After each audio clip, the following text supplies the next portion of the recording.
Welcome back on the gravel, my friends. Happy Monday. Happy Monza Monday. Happy Charles Leclerc winning day. It's been a already long day, but it's been a good day. We can't complain. We have a very close new person here to the network on our show today. We have Justin, the host of Chicago Hockey Radio, a show that we are coming out with in almost 2 weeks now. Correct, Justin? That's correct. Yeah. I'm looking forward to it. I think we all are. I know Tassos is. I know the people here at the studio are. We cannot ask for hockey season to come fast enough, I don't think. You're damn right. The saw season's driving me crazy. Absolutely. But until then, we got some F1 stuff to hold us over, some would say. We got plenty of time on the gravel.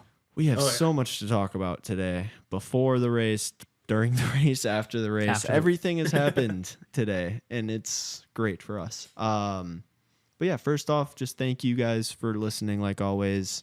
You know, check out the other shows, listen for commands. We also have, Good Morning Hockey's coming about 2 weeks. Chicago Hockey Radio's first episode is already out, but they also come back in 2 weeks. We then also have another show coming on the network. More to come about that. But a little bit before we get started on the news side, how did you get into F1? Well, I've always been a fan of racing. I'd say my grandpa really got me into it because we always go to the Indy 500 every year, Memorial Day weekend. At first, I just kind of stuck to IndyCar. Then I eventually added NASCAR into it. But then Fernando Alonso came over and tried the 500 in 2017. And ever since then, I was like, I got to follow this Alonso guy. And that's kind of what really got me into F1. Since 2017, I'd say I've been a regular watcher. He's just like me, guys. He's just like me. That's how you guys essentially how I did it. I got into it by watching a race with Oliver here, and it was Australia of 2023, and it was Alonso didn't win, but he did really, really well, and I learned a lot in that one race, and I was I am so excited for this. He had a hell of a season last year. He deserved to win in there. Damn. He did deserve that. Monaco was the one. It was that botched pit stop that they had where they pisses me off. They threw him on those mediums instead of the wets. Yeah, but that was you kind of answered a little bit of all our questions there. We see for the video watchers that you have Ferrari on for those audio listeners that cannot see it, which is fitting for today. But starting this week, we had the announcement of something that we were talking about a few weeks ago here in Chicago, but the rookie sprint race, a rookie event, is going to be coming to the sport, which I think a lot of people are going to be really happy about. It is planned right now to be after Abu Dhabi GP, but before the start of testing, it's going to replace that Tuesday of testing, I've heard, or that is the proposition that they've been giving. I think this is going to be a fun, interesting thing that more people can tune into, and it's going to just hopefully draw in new fans or give people at least an introduction to the people that are going to be driving in the next 4 or 5 years. I was going to say, for those who don't follow those feeder series as much as I do, I think this is really going to be your chance to figure these people out and see who's really coming onto the sport. I mean, you'll see Kimi Antonelli in there, your Gabriel Bortoletos, Paul Aarons, like all of them. And I'm so unbelievably excited for them to get put on the main stage and have that, prime time Formula One spot that they kind of get pushed off from. I mean, for us, they're racing at 4 a.m. here, just with the time change. The Azerbaijan race is going to be at 6 a.m. for us, and that is always the hardest race of the year to watch. But it's my favorite track. I love that track. Nothing was worse than Turkey in 2020, 2021 when that was happening at 4 a.m. here in the States. Oh my gosh. That's a I love that. Love that track though, man. Istanbul Park is so nice. Wish it was still on the calendar, yeah. Going off of that, after no technical upgrade package from Ferrari, they rolled out a massive one trying to claw back some time from the McLarens and Red Bulls, but we will get more into that in the later tech time segment, whatever you want to call it. But I don't know. It was definitely apparent. We could see it today. Oh, absolutely. Oh, yeah. Ferrari sacrificed everything for Charles's second home win, and I think the only other Charles win of the year. Yeah, and if he got those two, the dude could retire from every other race of the season, and I'd be the happiest camper on the face of the earth. So, I'm buzzing. You hear me? I do think Carlos still will get one. Potentially. If you could pick two races to win, Monaco and Monza, like hopefully he wins more, but that's like those are the two best places if you're a Ferrari driver to win. Because you got for Leclerc, you got your home race, then you got Ferrari's home race as well. It's just perfect. Yeah, to knock them both out in the same season is just incredible. Was it planned now? Do we really get our tin caps on? Is this some WWE? It's all scripted. Hey, man, we never know. I'm joking. A lot of moves happening in the driver market this week as well. Lots and lots of moves. Our big one that we kind of predicted last week. I said it in our top 5 or not 5 last week when I said that this would probably be Logan Sargeant's last race in Formula One, and I was completely correct. So we had, what's it called? Williams doing a just out of nowhere pick, taking Franco Colapinto out of. It's not out of nowhere because he is a Williams junior driver. He is. Which we can get into later, but like the proposition that Vowles gave, or like the reasoning they gave behind it, I do understand why they would go with him instead of these two. Yeah, I mean, Mick Schumacher isn't special in James Vowles' words, good. Which he did rescind that statement. And then Liam Lawson, not Red Bull not letting him go as they wanted the ability to pull him back to the Red Bull family at any point, and obviously Williams can't do that. So why not give their highest placed junior in the lower formulas the shot? I mean, Franco Colapinto is sitting in 6th place in the Formula 2 standings. That's not bad. Like, that's not a bad thing to be. It's not. I mean, he's in his rookie season. I mean, we just had the F3 champion be announced, and he didn't even win a race. So, by that logic, can you say he's a bad racer in that? No, absolutely not. I mean, the classic one for me, my favorite driver in Formula 2 is Paul Aaron, who is still kind of fighting for the championship and hasn't won a race this season. So, I am very excited to see what Franco Colapinto can do. I think he was phenomenal today for those that really paid attention to him. I mean, Monza's always been a good track for Williams too. So, we'll see how he does. But I'm happy for him. I'm always happy to get young talent into the sport, and we've got a lot of it coming next year. So I think there's a lot to, keep your heads up for. Yeah, I think a pretty solid debut for him. I mean, P12, that's not too shabby. Although, if I remember correctly, I think Logan Sargeant also finished 12th in his debut. But anyway, very solid. He did. For sure. Back in Bahrain in 2023. That's P12. Right. Yeah, but it only went downhill from there. That's what I'm. Yeah. I mean, Colapinto was consistently within I want to say 7 or 8 seconds of Alex Albon the entire race, and he started so many places further down the order. I think he was super good today. And, if you were looking at practice, he took, FP1, FP2 to really get up to speed. And then in FP3, the Williams finished P8 and P9. So, I mean, he was there or thereabouts. And the only real reason he didn't even make it into Q2 in qualifying was down to his little dip into the gravel at the second Lesmo corner. So, I mean, besides that little mistake, I think he's had a phenomenal weekend. And I respect Williams for ever having the faith to actually give him the chance in that seat. And Thursday this week, before the race weekend actually started, the safety car was doing some test laps on the updated Monza layout and the curbs, and spun out at Parabolica, turn number 8. A lot of people online were saying this was a farewell gesture to Logan Sargeant. Don't do my boy like that. Daniel also had some words about it, saying that these new curbs kind of make the track less magical. Those old school style curbs that were rough on the car, that they kind of get used to it at a certain point too. For a lot of these older drivers that have been in the sport for a while, Alonso, Lewis, Daniel, Max even at this point, who's raced there at 5 times now. I mean, I get where he's coming from, less magical, but it's also way less dangerous. It's I agree. It was very cool. I haven't actually noticed this at many other tracks where they essentially replaced these curbs with gravel traps. Mm-hmm. But it's not your classic big gravel trap on the side of the track. It's literally a curb-sized gravel trap. So, I mean, specifically the one at the first corner, the first chicane, is very ever present. And it used to be like a rumble strip there. Yeah. So I actually liked that. I thought it was pretty cool. I don't know. Did the safety car even come out this weekend? I don't know. Yeah, I mean, there in was F1 it didn't. in In Formula F1. 2 it came out like 5 times. Hey, it's a little foreshadowing there. I mean, there's definitely a track that this move is necessary because Monza's had some accidents with those curves that have been pretty brutal in the past. I mean, you could think of 2021 with Max and Lewis. I think what was it 2020? One of those feeder series in the Formula 3. I know turn. exactly what you're talking about. It was the I think it was the orange MP Motorsport car that flew hit the off that side. sausage curb. Yeah, that was awful. That was the like, that looked like a video craziest thing game I've crash. ever seen.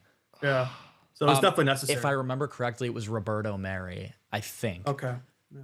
But that was arguably the most shocking crash I've ever seen, behind Sophia Florsch's that's the insane one. crash. That's the one that wow. I think of.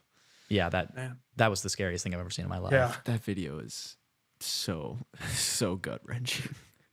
But That going doesn't look back real. to some F1 stuff, Alpine was in the news again this week for protests, which is kind of, I don't know if this is new to the sport. Like, I do have the question of, has this ever happened to another team? I don't know if I remember off the top of my head this happening at another team, but I feel like, let's go into a little bit in depth into this. What's actually happening with Alpine right now? So the main reasons were that the Alpine employees of Ferrari were going to be protesting at the beginning of the weekend on Friday to protest Renault's plan to end the F1 program, the engine program. The Alpine Works Council says that these actions are being taken because Renault's management has been, quote, deaf to any dialogue. Alpine responded with saying, Alpine, like the actual commercial team, had a response saying that we understand from their communications that these will be peaceful protests and not impact team operations. The transformation project is still being evaluated and no decision has been taken yet by Alpine's management. The dialogue, which opened since the project was presented to the Ferrari employee representatives in July, is important to Alpine's management and will be pursued in the upcoming weeks, end quote.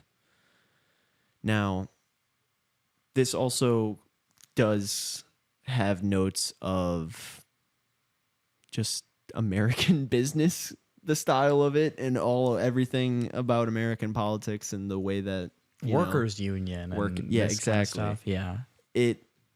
I mean, I can understand why they're doing this because there are jobs on the line. There are, potentially all of Renault's employees are going to be no longer working with Alpine, or Alpine's not even going to be in the F1 sphere anymore. They're going to be either be sold to, Andretti Hyundai, or are becoming a engine, what's it called?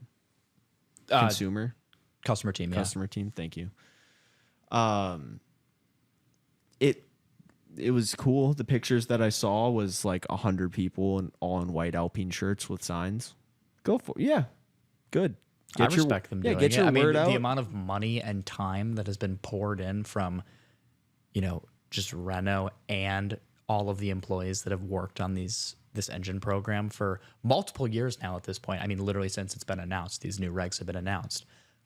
They're completely in their right to do this, and honestly should, because I think what Alpine is doing is borderline childish. Yeah, it's not really fair in the long run. If you knew you had this thought in the back of your mind, why would you want to invest so much money and people's time into something that you might not even be showing the light of day? It's kind of like, oh, we suck, but we're not going to try and fix it. We're just going to give up. Absolutely. That's literally what's happening. And their employees are not okay with that.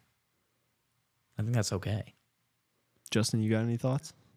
Yeah, no, I'm in complete agreement. I mean, especially with Alpine too, it's sad to see them where they are right now. I mean, at least in the past, they were like competitive too. And this year, it's like they've gotten better. I mean, especially toward the start of the year, they were nowhere. But to see all this time and effort put in, and it's just for lack of results, it's unfortunate. Hopefully, it could start to turn around.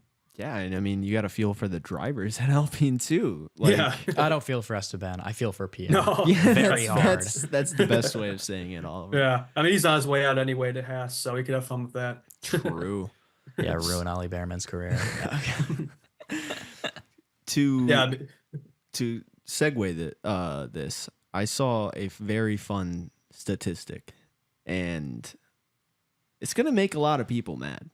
just from hearing the numbers and the actual facts that are from these numbers. But Logan Sargeant over the course of 2023 and 2024 cost $7.341 million in damage.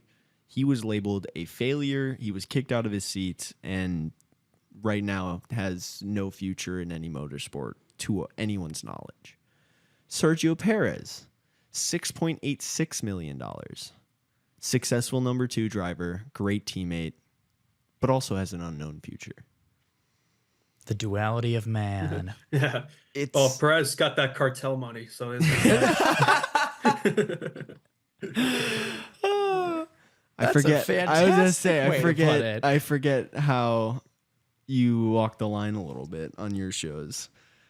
Hey, that is something I was just saying. Oh, is that okay? Comments? No, that is 100% okay. We like to kind of play it a little more safe, just because. Oh, of the sure. stuff. Okay, now I know. Any guests that we have on the air, we do not try to censor them or change the way they talk, unless it's horrendous for any media or public relations department. That's fair. To deal with. But yeah, I just think these numbers are so showing. Like there was no other drivers numbers anywhere close. Even close, right? Yeah. It is that quote duality of man, and I don't want to say. The other thing I want to point out too is how big these two teams are. You know, Williams and Red Bull are such dramatic budgets. But they're also on two completely like they both have big budgets, but they're also on the different end of the spectrum. True. In the same sense, I guess. In the same and also, sport. Yes. But go on. Also the duality of the drivers, because like you can make excuses for Logan being with Williams, trying to outdrive the car, young and experienced driver who's probably thrown into F1 too soon. Sergio Perez is like a 10 plus year veteran in a Red Bull. He has no excuses to be making those types of mistakes that often. So there's that too. Yeah. I love hearing my opinions from other people. It's so nice to see what I think being reinforced. So that's what I needed. You're welcome. I don't know. I find that it's interesting to really see where Red Bull's going to go in the future, because I mean, we've been talking about this for quite literally weeks now. And yeah, it's annoying, but at the end of the day, what else can they do? If it's costing them so much money, yes, you're getting a lot of revenue in, but from a business model, is spending a lot of money like this something you're able to do in the long run? They've already said that they can't work on next year's car anymore because they don't have the money. So if it becomes an issue where, the precedent that you've set in the last few years on how you run your team and how you build your car in the span of time that you can, you're going to be shooting yourself in the foot in the long run. Like, you're allowing Ferrari and McLaren, other teams to kind of get that first step ahead. And then you're going to have to be playing catch up. Does this mean, McLaren, Ferrari, Mercedes are going to be the dominant teams next year? Yeah, I mean, I would say like Red Bull's, just because of Max, the main team I would support, but like this year, the way I'm looking at it, they're cooked. If this is what we're rolling with next year, of Newey gone and a bunch of those engineers leaving, like, I don't think they're in that fight. I think Verstappen probably will be, but no, I think if the top three is McLaren, Ferrari, and Merc and Red Bull, things keep going the way they are. I don't think they're in that fight. You're seeing it right now. Max Verstappen is winless in 6 consecutive races right wow. now. Longest Did you imagine that 2 months ago? It would be unthinkable. No, genuinely, it would. No one, I don't think anyone saw this coming. Longest streak since the middle of the 2020 season. And here's incredible. The thing. Everybody always talks about Sergio, but like, do you guys think Max is going to keep putting up with this? I'm not so sure. I would not be shocked if maybe 2026 new regs, he jumps ship. What do you guys think? I think he jumps ship of the entire sport. I don't think he goes to another team. Okay, that's fair. I think when he jumps ship from Red Bull, he's leaving Formula One, period. With how much his dad is involved, and this is something that I had at the very bottom of our list, but we can kind of jump to this now. The talks of him going to Mercedes this year or next year were kind of shot down and are no longer true or at all a possibility. Oh, yes, sorry, Toto. Of course, they are officially shot down as Kimi Antonelli has signed for Mercedes this week. Yeah. Shocking, guys. We didn't see this one coming. Did anyone see this? I didn't. But I mean, didn't- the I last didn't wanna thing, say anything. And then he crashes 10 minutes into FP1. I don't know. It's just really interesting to kind of get this proposition almost. Yeah. Like, I don't know if he goes somewhere else. You know, if Ferrari opens a seat, do you think he's like, hey, I just want to get my name in with the greats at Ferrari for a year maybe when Lewis retires? No, because they're going to open that seat for Ollie Behrman. If he convincingly beats Esteban at Haas, I don't even think a Max Verstappen will block Ollie Behrman. It'll be the same thing as Mercedes trying to get Kimi Antonelli in. I mean, the only reason, Lewis Hamilton is the literal statistical GOAT of the sport. You're not going to turn down the statistical GOAT. I think that's fair. I don't know, man. I think if Verstappen's available, you go after him the same way you would Lewis, I think.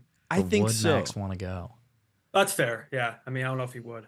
I think he'd probably be interested in like sports cars. Because he doesn't care about the stats, and we all know that. Yes. He doesn't care about the stats. Yes. If he doesn't win this one, but was so close, don't you think that is going to just eat him alive to the fact that it's like, I just need that one more? And if Red Bull is not the team be the next anymore, Seb Vettel. he essentially would be the next Vettel situation. If, McLaren can win every single race now and somehow win the Drivers' Championship, I don't know. I could see it happening. I don't know. But I don't know. It's kind of crazy. Let's go to just wild how much has changed. Sorry, I mean, it's wild how much has changed in 1 year. Like last year, it was like every weekend we already knew the result before the race weekend even started. And now it's like he's struggling to finish P5. It's the downfall of Red Bull needs to be studied at universities. It's crazy. Is it just Newey, or is it because of a lot of other people and a lot of? I think it's the whole conglomerate. The horn dog too, Christian Horner. Yeah, that guy. Get that guy out of there, man. Tech time. Let's go. My absolute favorite segment. It's so fun, but it's fun for the people that really care about these aspects of the cars. You can skip the next 10 minutes if you don't want to hear this. Please, I won't be offended. But starting off, I got to the FIA website, and it is harder to navigate than most American government websites, but I still found what I needed. And seeing those documents was amazing. But McLaren had a new front corner, front wing, and engine cover. This was the only performance, the others being circuit specifics. I was going to say, at Monza, you're always going to be adjusting your front wing. I was going to say, almost every single one of these You run the thinnest possible spec of low rear wing. downforce. Yeah. Yeah. Red Bull, those specific Monza specific wings, like you already said. Ferrari came out with basically a new car. Besides the circuit specific ones, we had new nose, which was for the camera. Funny enough. Oh, like the gyro cam? I don't know if it was for the gyro cam, but it was for the front nose camera. Oh, I don't know if it's like something that's doing with like tire data and like making sure like that stuff. But they were like, it's just changing everything. New mirrors, new floor body, new floor edge, new diffuser, and a new engine cover as well. Mercedes, only the Monza specific ones. Haas, new suspension and front wing, but that didn't really The Haas seem actually to do looked them. very decent in qualifying this In week. qualifying, yes. In the race, kind of rough. A lot of lockups, A lot of contact with contacts. RBs. And V-carbs, yes. V-carb, speaking of, I hate their name. Please bring back AlphaTauri. It's been 6 months now. I think I would have gotten over this. What about Toro Rosso? I missed that. Toro, any of them. Just bring back anything besides V-carb. It is so annoying. That's fair. But floor body and halo are the only performance upgrades. Otherwise, a bunch of wing stuff, Alpine wing stuff, Aston Martin wing stuff, steak, new diffuser, and new floor body. I thought you were going to say we're regressing. They are kind of regressing, but they cannot wait for Audi to come fast enough. They are so over that team, I feel like. And for Williams, all circuit specific ones, but Yep. And then there was the Yoss situation where he was just like, I don't think Max is happy in the car right now. And It looks pretty evident to me. He was smashing the steering wheel in the pits today after the 6-second I stop. don't know if you guys also heard some of the radios from today, but I don't think a lot of the drivers were having a good time on track. No. Charles was angry. I like that Charles was assertive, though. Like, it's something he was in the past. Like, it just showed the complete driver. Charles is never assertive, man. Yeah. He would let Xavi just take advantage of him. But man. I think that's kind of what it was just their relationship. And now that he doesn't have that, Xavi, like, he's just kind of standing over me, telling me what to do, like, he can kind of fight back because it is this new figure there. Kimi was in the paddock. I'm sure he had some lessons for him. True. Kimi Räikkönen. Yes. I think Kimi Räikkönen rubbed off on a lot of people this weekend because a lot of people, even Lando after the race, was like, if you say anything about the championship, I'm going to say NA and move on. Yeah. And so that was Kimi-esque. And that made me happy. Yeah. But last piece of news before we get into the actual race weekend, we had Valtteri Bottas kind of getting rumored. He was reported to be offered a 1-year contract from Sauber, but he wants that elusive 1 year plus one. Of course, that would carry him into the 2026 regs, which every driver is dying to get to. Yeah. Otherwise, they said that if this does not work out, they think that Gabriel Bortoleto could be offered the seat. And my God, do I have so much to talk about with Gabriel Bortoleto this week in like the best way possible. Sounds good. Going into the news section of the race weekend, this is stuff that actually happened this weekend. But Colapinto backers are apparently paying Williams $4.5 million to take the American seat, roughly $500,000 for each race left. I mean, we talked about Liam earlier, but this whole segment kind of confirmed that Liam was the number one option and that Mick Schumacher wasn't in that camp at all, like in that conversation whatsoever. I don't think Mick Schumacher should have been in that conversation. No, he shouldn't have been. And like anyways. everything that continues off from this, you know, with James and Toto and what they were talking back and forth was basically the fact that Colapinto is a Williams junior driver versus getting someone who's managed, first, by Toto, 2, has had stints already and wasn't absolutely shocking and astounding to the eye.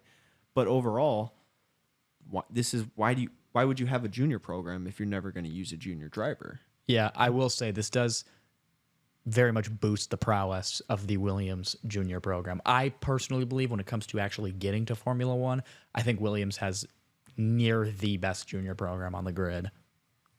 Which they do invest a lot into their program. You know, because they also have, you know, the F1A. Yeah, it's good to see, I guess. But it's interesting to really know that Mick wasn't an option. Is he going to ever be an option now? Yeah. I think he's been off the grid for so long now. It doesn't help. It's hard to get back in when you've been gone for that long. And like he's been competing in WEC for the past few races. Yeah, and he's been doing fine over there. I think him staying with endurance racing for a while, boosting his stock back up by performing super well there is what he should be doing. Yeah, I think that's completely fair. For sure. I think the best F1 isn't the end all be all for all drivers. There's nothing wrong with excelling in other disciplines. Yeah. Exactly. Yeah, I mean, Fernando's a huge example of that.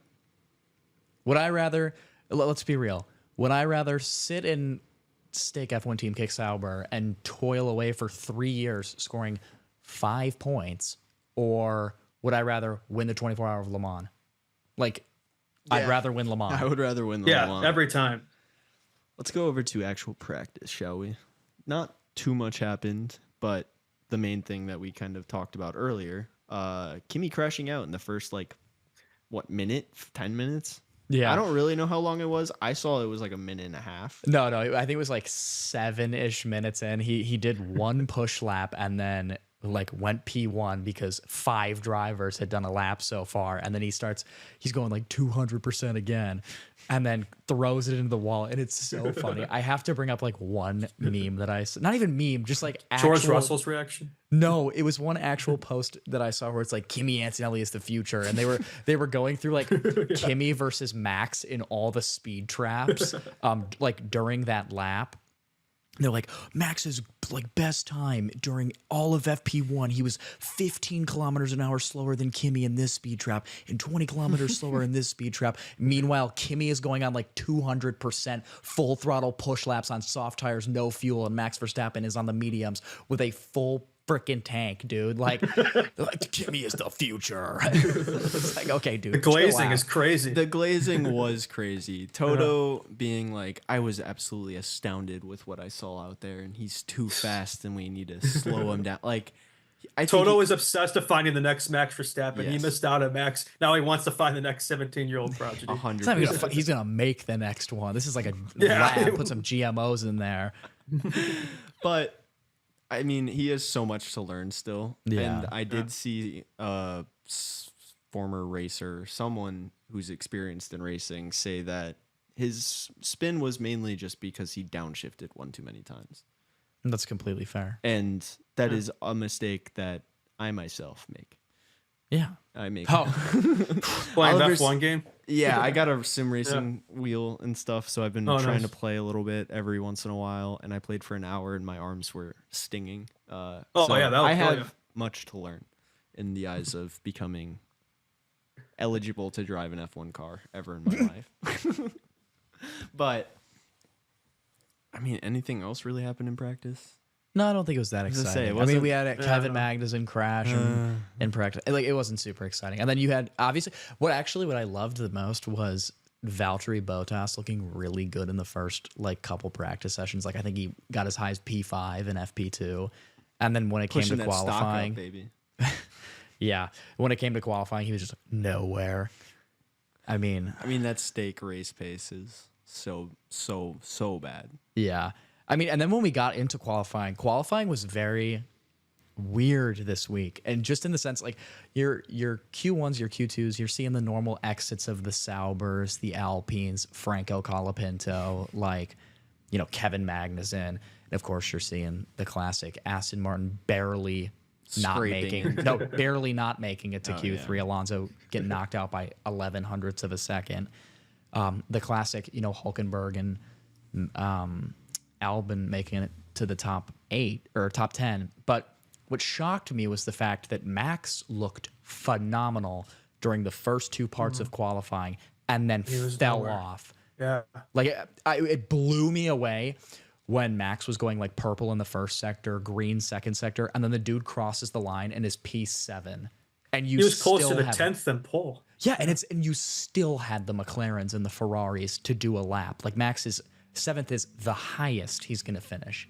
He could drop all the way down to P10, and I wouldn't be surprised. Like, I don't understand what is happening with this Red Bull car. It's unbelievable. I think it's bad in all assets: race pace, quality, tire management, and now everything else they were good at, they suck at now too. Strategy, pit stops, like that whole team is just in shambles right now. I'll say this about pit stops this weekend: I didn't see a good one. I didn't see any good pit stops. I didn't see a single good one, and I think the best one I saw was maybe 2.9 seconds. Yeah, we didn't have any like sub 2.5s, I don't think. No, something the Monza air causing that. Maybe a little hard partying. Yeah, it's Monza. It's fair, but it is Italy. We did get that glorious McLaren front row lockout that most people did expect. You know, of course, a lot of people wanted to see the Ferraris on pole position, but there's always one thing that's better than seeing a Ferrari on pole, and that's seeing a Ferrari win the race. We'll obviously get there soon, but I think my shock good performer of qualifying was probably George Russell, usurping his teammate and Carlos Sainz when the Ferrari was definitely a better qualifying car than the Mercedes. But of course, George Russell threw it all away immediately when we got into the race. And I think it's a good time to transition over to the race. You know, getting up at 7:30 this morning. I had to go to work at 8:30, but I caught the beginning and then watched the rest while I was at work. But the start was great. Lando actually held the lead for the first turn for once. Yeah, for the didn't first. bottle it. First couple corners, he stayed up in P1. You had George Russell locking up into the first chicane, and that one lockup ruined his entire race. So we're not going to talk about George anymore. But I think a lot of people said it, a lot of pundits and commentators said that Oscar Piastri had arguably the move of the season to get past Lando Norris after the Curva Grande. That move was phenomenal. Around the outside, and Lando didn't even fight it either, just fully backing off. Yeah, now Leclerc took advantage of that too, and that set up his whole race. Yeah. Yeah, I mean, it forced Lando so far onto the back foot. It was already going to be tough to get back past Oscar, but then the fact that he had to sacrifice time and all that stuff, having to then undercut Charles Leclerc, it really set him up for failure. And I also loved the fact that this was one of those races where, there's not one standalone super good tire strategy. You could have made a 1-stop work. You could have made a 2-stop work. Could have done a 3-stop even, I think, if you played your cards really right and, had good pit stops. Maybe a 2.2. I don't think that's feasible. soft. I thought that's what the Red Bulls are doing. They're on the hard tire medium. to start. I thought they're going to try the 1-stop, and then they pit just a few laps after because their tire management was so bad they couldn't do what Leclerc did. And then they threw Max on a 7-second pit stop as well. That didn't help either. Yeah, it was not looking good out there. But what just blew my mind the most about this race, and I think obviously the most important thing to talk about, is another strategic blunder for McLaren, and arguably the biggest one of the year, pitting Oscar Piastri for absolutely no reason out of the lead of the race. And it would have been different if Carlos Sainz was not between Oscar and Charles, and there was just free air for Oscar to chase back after Charles for the rest of the race. But the fact that he had to spend multiple laps trying to get past Carlos, that obviously forced the tires to wear away even more. I mean, he wasn't even within 4 seconds of Charles at the flag. Like, I don't know how you mess up that badly. And he looked so good to start with. Like, he was a good second and a half faster than Charles in the first few laps post pit stop. And then out of nowhere, Charles just starts pumping out crazy laps that I have no idea where they're coming from, given how old his tires were. And, Oscar's dropping off. He's only half a second faster than Leclerc, and he has, 13 laps to do this, and he's 18 seconds behind him. It's never going to happen. And, as a neutral, of course, you want that very close end. As a Ferrari fan, I loved that strategic blunder more than anything else on the face of the earth. I mean, Charles Leclerc is my favorite driver, as anybody who watches this show and listens to me yap knows. But McLaren are just throwing away points. And also the fact that, once they realized that Oscar was never going to pass Charles, why they didn't swap Lando and Oscar to fight for the championship, both the constructors and drivers. And I also think another huge point to bring up is the fact that we could realistically see a timeline where Max wins the drivers' championship and Red Bull finishes third in the constructors. Ferrari is less than 40 points behind Red Bull now. McLaren sits just 8 points behind Red Bull. Like, Max could win the championship and Red Bull would not even finish vice constructors champion. And I think that would be insane. I mean, and that's still just such a testament to how good Max is. But the fall off of testament to Max, real. not Red Bull. It's may as well rename it Max Verstappen Racing. But no, hey, his sim racing team, Verstappen Racing, man. Exactly. But yeah, I think the Ferrari McLaren strategy teams, I think they swapped pit walls today. A Ferrari strategy masterclass at Monza of all places. But I will say, no matter how inconsistent from year to year Ferrari is, it's always so funny. They always lock the hell in at Monza. Like, you can always count on that. They turn those engines up to 110%, and all of a sudden it's like the Schumacher days are back. So that was great to see. It's like they don't care about anything besides Monza. Like, Monza beats more the championship. Yeah. They could win every race in the season and not win Monza, and it's a failure. It would be a failure. And it's a failure of a season. Absolutely. But if they DNF every race and win Monza, we are happy camp. Got to please those Tifosi. Man, that crowd is just awesome in the podium. It was amazing. Dude, I saw one graphic where it was where they had the inaugurations of Donald Trump and Obama, and then there's a picture at the bottom where Leclerc. it's like Leclerc, yeah. Oh man, if only he was eligible, he could beat out Trump and Harris. I probably would. Probably. I think he would. Yeah. Based on popularity vote. I mean, that's what political elections are these days anyway. Essentially, yeah. We got all the race news, correct? Yeah. Oh, what? Hang on. There was one big thing that happened. That's what I was. Yeah. After the race. After the race. For the first time since its inception, the penalty point system has finally resulted in the banning of a driver. Yeah, K-Mag. For his lockup on Pierre Gasly and clashing with him, Kevin Magnussen was given 2 more penalty points, which he should have been given in Monaco. For clashing with Pierre Gasly. He has hit his 12 points in a 12-month period and will now be sitting out the Azerbaijan Grand Prix. So does that mean Albert Behrman? I was going to say most likely to be replaced by it's going to be Oliver. the incumbent driver. But So it just, I'm honestly happy for it. I think all of us are. I mean, love K-Mag. Don't get me wrong. And this is a track where Ollie Behrman did the grand slam of Formula 2 last year of taking pole, fastest lap, leading every lap, winning the sprint, winning the feature race. He's He going to be in a loves Haas. this track. Yeah, He's going to be in a finish the Haas. points. Yeah. Yeah, he can score a P10 finish. If he scores finish points out for the 2 Alpines. different teams in 2 different races that he was a replacement driver for, Yeah, I'd be really impressed. that's going to super go sub. down as a really good. Well, no, what beginning I'm of a saying is career. him scoring P10 in a Haas is way more impressive than him scoring P7 in a Ferrari. that Ferrari Yeah. is also not great. Yeah, it was just Compared a to V2, now. Yeah. But arguably, he should have. Okay, let's just say he's Charles Leclerc there. You should be finishing P4 in that car. I mean, he don't get me wrong. He did not have a bad race, but other drivers had bad races. He kind of got lucky to get P7. He should have been P9. Oliver, are you ready? As I always am. It's that time where we do top 5 or not 5. Welcome back to Top 5 or Not 5. Oliver, go first. Into the top 5. Ferrari's strategy working for once in Monza, as it always does. Number 2, we have Oscar Piastri. Drove his heart out today. Only screwed over by McLaren. We now have 4 different race winners in the last 4 races, none of which being Max Verstappen. Man, Oliver utter Behrman woke returns. nonsense. Franco Colapinto is getting the warm welcome to the sport by all of us and his Argentinian fans and actually being competitive against Alex. We have Lando, seriously, cannot start on pole and finish the first lap. It is pathetic. Magnussen's aggression needs to be checked, and it is, and he's getting a vacation for it. McLaren fumbling so hard with bad strategy and bad pit stops. Stake at this point can't just wait to have their Audi engines. The pace is so bad, but they're just nowhere every week. And lastly, I have put Lance Stroll, who did nothing wrong this weekend, but his existence in the sport still irks me. Yeah.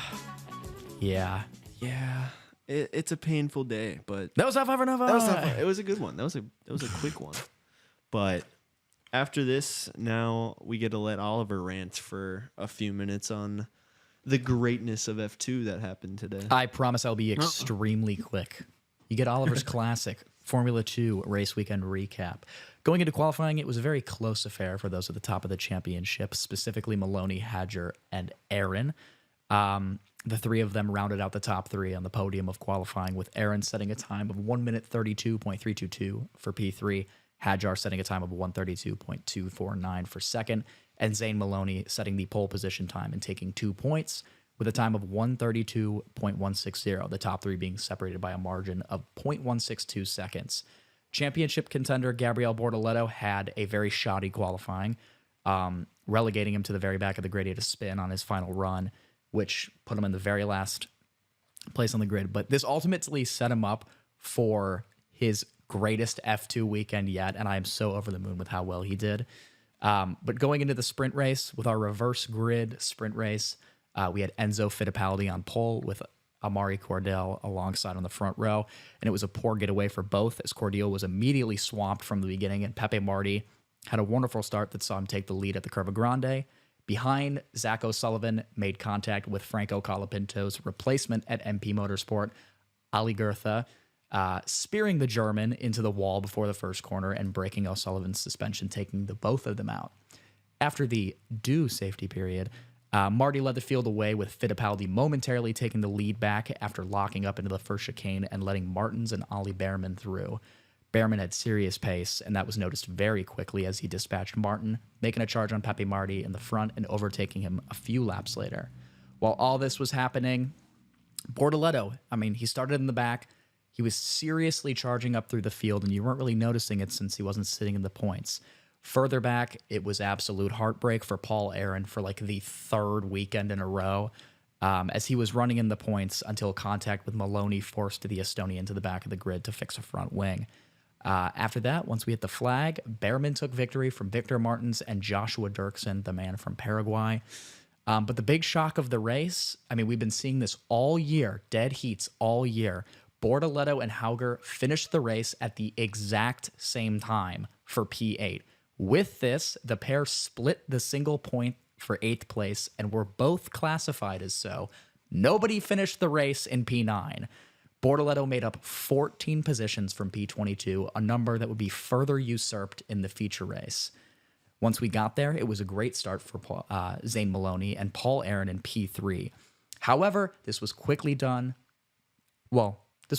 undone as Pepe Marti made Paul Aaron fans cry, sob, but made me sob too, by locking up into the first corner and spearing into the back of the Estonian, ending, honestly, his championship aspirations once and for all, and bringing out a quick safety car. After that said period, Zane Maloney led away from the prima pair of Behrman and Antonelli, and the quick AIX of Dirksen. Once we got to the pit stop phase, most of the top half had boxed for new tires, and just as they came out, Dennis Hauger spun at the first corner after contact with Ritomo Miata. This timely safety car helped out no one more than our man Gabriel Bortoleto, putting him into the net lead of the race from Richard Vachor and pole sitter Zane Maloney. When the safety car peeled in, Ali Gurtha led from Kush Miney, both yet to stop. The net race leaders started picking off those yet to stop pretty quickly, with Maloney also getting back past Vachor for second. Maloney's pace, however, was hampered by his inability to get past Ali Gurtha, which gave Bortoleto crucial time to build a gap. And after it all shook out in the flag drop, Gabriel Bortoleto completed the unthinkable, winning from the very last spot on the grid by 9 seconds. Zane Maloney crossed the line in second, and Richard Vachor rounded out the podium.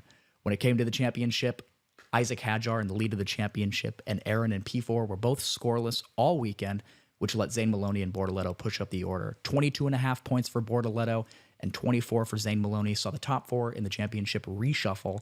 Hadjar's grip on the championship slid to just 10.5 points, and Aaron fell behind Maloney. You now have Isaac Hadjar on 165, Gabriel Bortoleto on 154.5, Zane Maloney on 135, and Aaron down in P4 at 124 points. What a weekend for Formula 2, and what a weekend for Gabriel Bortoleto.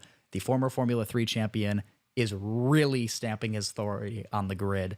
And honestly, after all those rumors about him getting that second stake seat, he's really showing his worth now. That is like, to me, that's arguably one of the greatest weekends I've seen in Formula 2 ever. His driver's stake for stake is it's so like the high. In 2 Jarno races, Otmir last the first challenge on YouTube. Yes. In 2 races, he made up 35 positions in a grid of 22 cars. That's insane. That's wild. It's video game stuff. Yeah, that's what everybody was saying. It's like, this Video is what we game all do. We numbers. set the AI to 0, and then we race from the back of the grid and see how fast we can win. Yeah. Like, it's genuinely insane. That guy is so good. Going down the list for other motorsports, we have rally cars starting on Thursday in Greece this weekend. That is going to be a very exciting one. For WEC, we had the Lone Star 6 hours of COTA today. That one was really early, but all the info for that comes out next week. It's actually still going on. Oh, is it really? Yeah, for like 30 minutes. Oh, I didn't know it started. I thought it started super early. No, it started at like 2 o'clock, I want to say. Well, that's why it's not out yet. Yeah, we're not finished yet. We'll talk about it next week then. Justin, you said that you watched IndyCar Oh, today. yeah. I watched IndyCar at Milwaukee, yeah. Yeah, who won that race? Today it was Scott McLaughlin. Yeah, so Will Power had a great opportunity to finally cut into the that championship lead by Alex Palou because his car, I don't know if it's an engine or a hybrid issue, but his car stalled before the race started. So he went many laps down, was kind of taken out of action. And then Power was like leading for much of the race.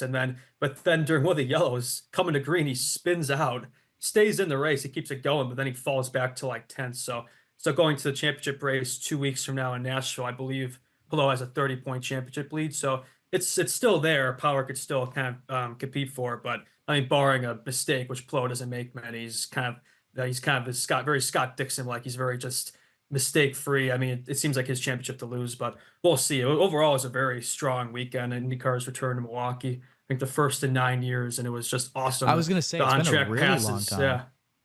Yeah, it's just so much action, so much on track passes. McLaughlin won today, and then Award won yesterday. So no, very very fun weekend.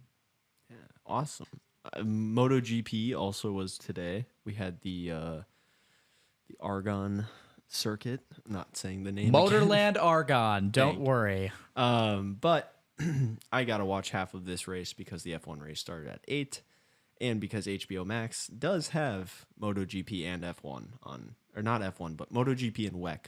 They do have that. Like we've said a million times, if you're a racing fan, get an HBO Max subscription. It's so worth it. Not sponsored, but get an HBO Max subscription. HBO Max sponsor us. For MotoGP, though, we had Marc Marquez take the win after a very eventful race. Jorge Martin came in second, 4.7 seconds behind him, with Pablo Acosta coming in third. But the main storyline was the battle between third and fourth. During the 17th lap, we had Alex Marquez ahead of Bagnaia, who tried to overtake on the outside. Alex had nowhere to go after this, and the two collided into a racing incident, both wiped out from the race. Jorge Martin gets some points on Bagnaia with his retirement from the board, but there's still about 25 points between first, second, and third.